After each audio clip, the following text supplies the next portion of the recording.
And dear students, I hope your preparations for UGC NET are also going well. This is your subject commerce that we are doing, and Unit 9 we are covering. From Unit 9, dear students, already we have completed Indian Contract Act. So those students who have not watched these sessions, you can go back and watch all the sessions that I have covered regarding this act. On the top you see the link of very first session where we started Unit 9 with the Indian Contract Act, and this is the very basis. Most of the questions will come from this topic, Indian Contract Act. Now we are covering Sale of Goods Act. This is equally important, but यहाँ से आपके question तो 2 या 3 आ सकते हैं, पर ये questions कुछ ऐसे हो सकते हैं जिसके रिगार्डिंग आपको पूरा एक्ट पढ़ना या समझना ज़रूरी है. That's why we are covering each and every topic, and I'm not skipping any dimension or you can say any topic जो कि आपका in the form of question आ सकता है, UGC नेट में आपसे पूछा जा सकता है.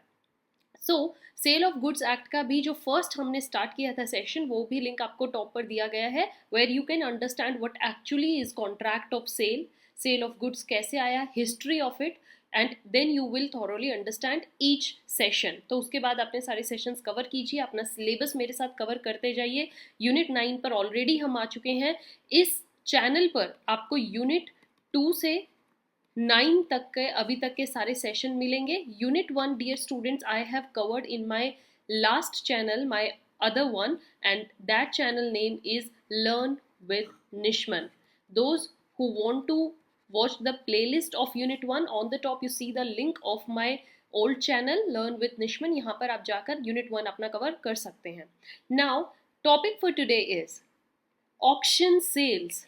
अब अगर हम सेल ऑफ गुड्स एक्ट कर रहे हैं तो उसमें हमें वो हर तरीके की सेल्स इंक्लूड करनी है. Sales are not just on the shop, sales are not just that are covered online.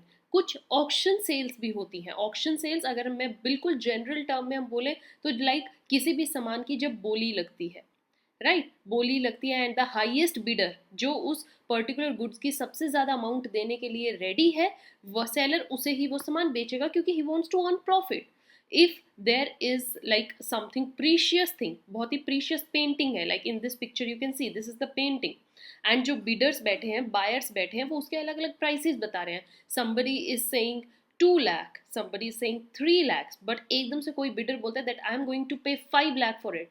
तो सेलर ऑब्वियसली 5 लाख वाले बिड को पर्सन को वो सामान बेचेगा. यही होता है auction sales. In this session I am going to tell you what exactly this is. और ऑक्शन सेल से भी रिगार्डिंग कुछ रूल्स होते हैं. Okay students, so you have to understand what are those rules. और जब आप ऑक्शन सेल्स कंडक्ट कर रहे हो और if you are the part of it, then you should remember those rules, और रूल्स के अकॉर्डिंग ही आपको चलना होता है. So covering this topic today in this session, before you can see here are official mail on which you can send us your queries, your doubts. We will there for you. You can even contact us freely on this number. You can WhatsApp us your queries. Now, auction sales क्या होती हैं? Moving to its definition, that it is a mode of selling property by inviting bids publicly. आप publicly bidder या buyers को invite करते हो और बोलते हो कि हम ये सामान बेच रहे हैं, अगर आप ये सामान खरीदना चाह रहे हो तो you can come at this particular place, and on at that time at that place we will start bidding, and the property जो होती है sold to the highest bidder, normal language में. And it is a public sale dear students. Anybody can take part in it, where goods are offered to be taken by the bidders. ऐसा नहीं होता है auction sales में that you are accepting someone or you are not calling someone. आपने public sale रखी है and any person can come and they can take their bid. Auctioneer is only an agent of the seller. अब आप यहाँ पर जो ये देखिए इस पिक्चर में, जो पर्सन जो ऑक्शन कंडक्ट करवा रहा है, like they will ask the particular thing 15 lakh 16 lakh 1 2 3 like this, and last में ये हैमर जो इनके ब्लड में है थोड़ा, ये हैमर जब थ्रो करते हैं या हैमर को जब बैंग करते हैं, दैट बैंग मीन्स कि it's the final bid and the thing is sold to that person जिसके नाम वो बोली हुई है. So जो ये person conduct करता है इसको हम क्या बोलते हैं? Auctioneer, the person who conducts the auction. And dear students, don't get confused, auctioneer is not the seller. अब कोई जैसे प्रॉपर पेंटिंग थी, तो उस पेंटिंग का जो एक्चुअल में सेलर जो उसको बेचना चाह रहा है, ऑनर जो उस प्रॉपर्टी का है, वो ये पर्सन नहीं है, ये तो बस उनके एज एन एजेंट ये काम कर रहा है, इसको इसकी सैलरी मिलेगी, बट जो पैसा आएगा वो इसको नहीं मिलेगा, वो उस एक्चुअल ऑनर के पास जाता है.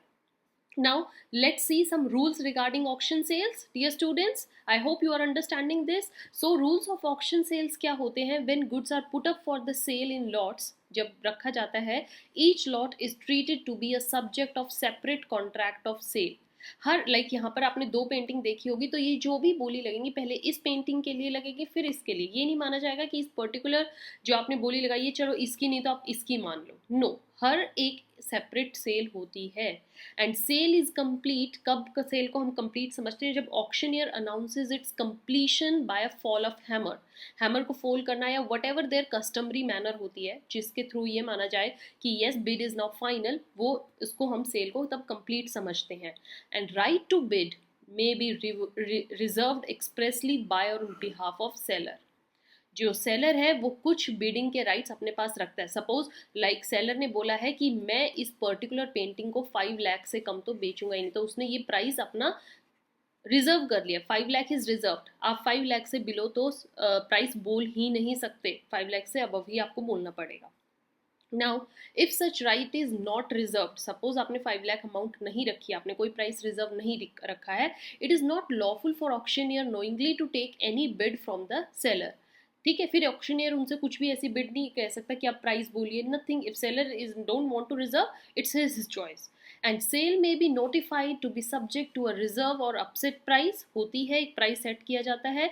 If seller makes use of pretended bidding to raise the price, suppose कीजिए सेलर मैनिपुलेशन से बिडिंग के प्राइस को रेज करना चाह रहा है through any illegal manner, then that sale is voidable at buyer's option. Buyer उस सेल को void करार दे सकता है, that I will not complete या I will not be the part of this bidding because seller has manipulated this, और seller ने क्या किया अपनी तरफ से, pretended bidding ने प्राइस को रेज किया है. So I hope you understood this auction sale, you understood each and every rule. If you are a part of auction, then remember these points, and these points are gonna give you a great help. So with this, I am ending this session. We'll meet you in next session. Till then, keep watching, keep sharing. Don't forget to subscribe, dear students. Have a nice day. Thank you.